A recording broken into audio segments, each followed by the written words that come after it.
आरज़ी जंग बंदी के खात्मे के बाद गजा में इसराइल की रियासती दहशतगर्दी उरूज पर पहुंच गई है।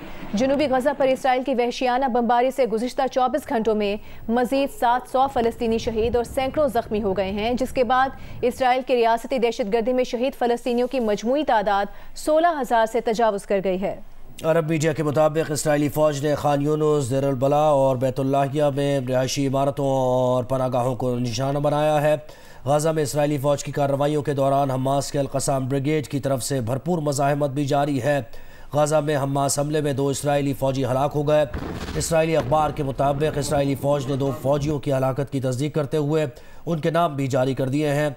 हमास ने कहा है कि इसराइली बमबारी रुकने तक कैदियों के तबादले पर कोई मुज़ाकरात नहीं होंगे।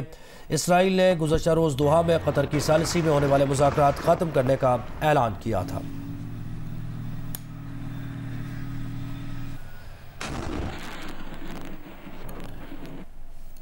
और गजा में इसराइली जारहियत ने हज़ारों बच्चों का बचपन छीन लिया है। गजा की पट्टी पर इसराइली बमबारी से कहीं बच्चे वालिदैन तो कहीं वालिदैन बच्चों से बिछड़ गए। गजा में इसराइली बमबारी के बाद मलबे से रेस्क्यू किए गए ज़ख्मी बहन भाई की वीडियो भी मंजर आम पर आ गई। वीडियो में ज़ख्मी बहन बार बार अपने ज़ख्मी भाई से अपने ख़ानदान की खैरियत के बारे में पूछ रही है। भाई के पास ज़ख्मी बहन के सवालात का कोई जवाब नहीं। आपको बताएं कि रहनुमा नून लीग ख्वाजा आसिफ कहते हैं कि 2022 तक पीटीआई के नए चेयरमैन के कायद आसिफ अली जरदारी थे। 1 साल में जरदारी का तराशा हुआ हीरा इतना पसंद आया कि पूरी पार्टी उसके हवाले कर दी। अपने बयान में ख्वाजा आसिफ ने कहा कि बानी पीटीआई अपने पुराने साथियों पर एतबार करने के लिए भी तैयार नहीं है। जिसने सारी उम्र धोखे दिए हों उसका दूसरों पर एतबार करना मुश्किल होता है। ख्वाजा आसिफ ने सवाल किया कि क्या पीटीआई के रहनुमाओं और कारकुनों के लिए कोई शर्म, कोई हया का मुकाम है?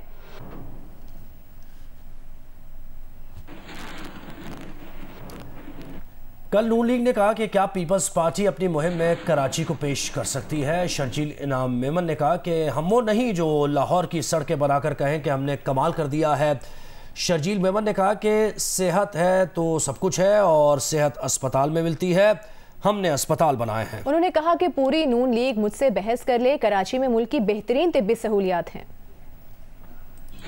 उन्होंने कहा कि जी हमने तो देखे जी लाहौर बना दिया, इतना अच्छा लाहौर बना दिया, पीपल्स पार्टी के पास गिनवाने के लिए क्या है। मैंने कहा कि क्या वो कराची की बात कर सकते हैं? हम ये नहीं कहेंगे हमने जी लाहौर की सड़कें बना ली बस खत्म। नो, इंसान का सेहत है तो सब कुछ है। हम कहते हैं जान है तो जहान है, तो वो जान जो है वो सेहत है, और सेहत वो सिर्फ हॉस्पिटल में हर आदमी के लिए मुफ्त इलाज के। कराची में अल्हम्दुलिल्लाह पाकिस्तान की बेहतरीन तिब्बी सहूलियात चैलेंज के साथ इस एक 1 पॉइंट एजेंडा पे मुझसे पूरी पॉलिटिकल पार्टी बहस करे, मैं करने तैयार हूं। पेशावर की मारूफ कारोबारी और सियासी शख्सियत सूबाई असम्बली के साबिक उम्मीदवार मोहम्मद नादिर खान मुस्लिम लीग नून में शामिल हो गए हैं। मोहम्मद नादिर खान ने नून लीग में शमूलियत का ऐलान अमीर मुकाम की रिहाइशगाह पर किया। इस मौके पर कैप्टन रिटायर्ड सफदर समेत दीगर लीगी रहनुमा भी मौजूद थे। रहनुमाओं ने नादिर खान को पार्टी मफलर और कैप पहनाए मुबारकबाद दी और नून लीग में खुशामदीद कहा।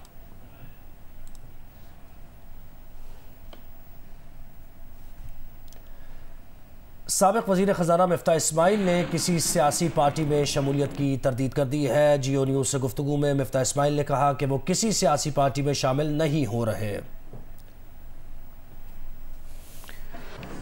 अमीर जमात इस्लामी सिराजुल्लाह कहते हैं कि आइंदा इलेक्शन में मुकाबला लाडले और सुपर लाडले के दरमियान नहीं होगा। मंसूरा लाहौर में गुफ्तगू करते हुए सिराजुल हक ने कहा कि आइंदा इलेक्शन में मुकाबला जालिम और मजलूम के दरमियान होगा।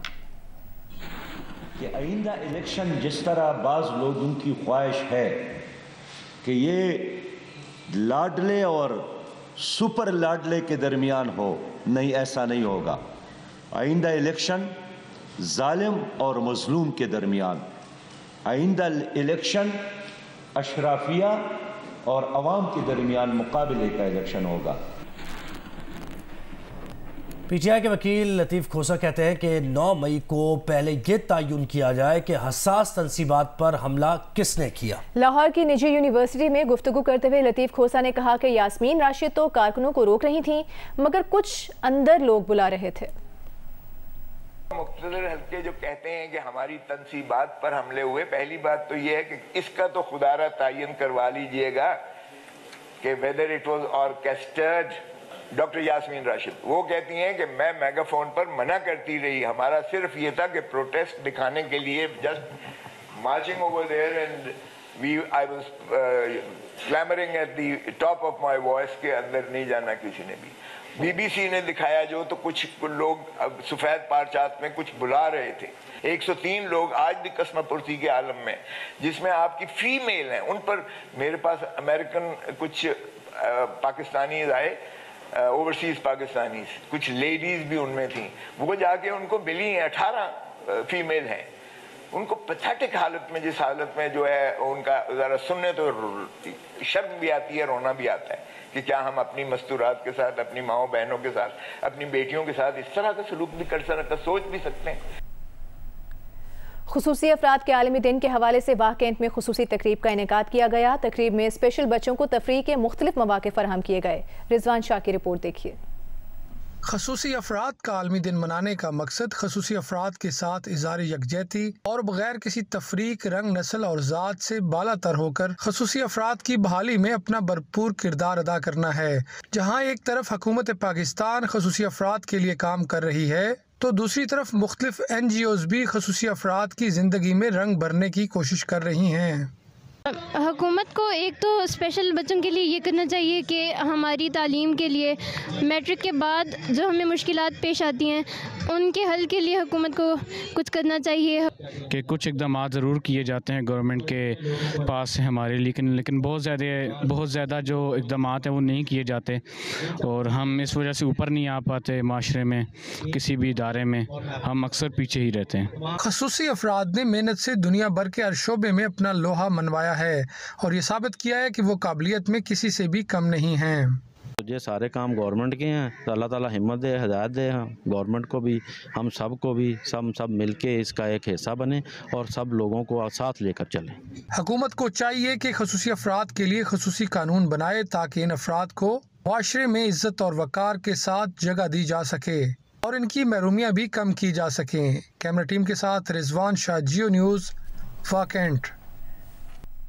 सक्खर में सिंध के यौम सकाफत पर जोगियों ने खूब रंग जमाया। जोगियों ने बीन बजाई, सांपों ने रक्स किया। मजीद बताएंगे यासिर फारूकी।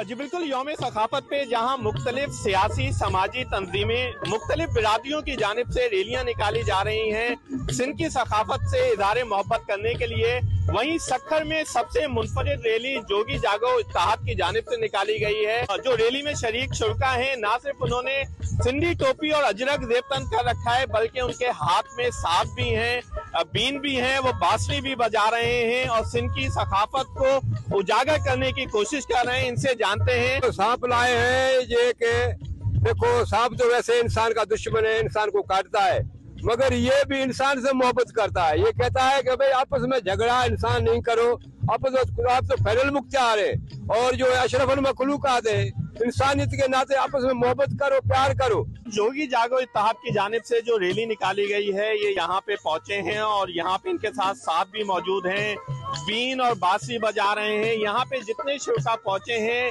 ये सब की तवज्जो का मरकज नजर आ रहे हैं। आप यहाँ पे देख सकते हैं कि सांप मौजूद है, जो मुसलसल बीन बजाए जा रहे हैं। 2 सांप इनके पास इस तक मौजूद हैं और सांप भी जो है बीन पे रक्स करते नजर आ रहे हैं।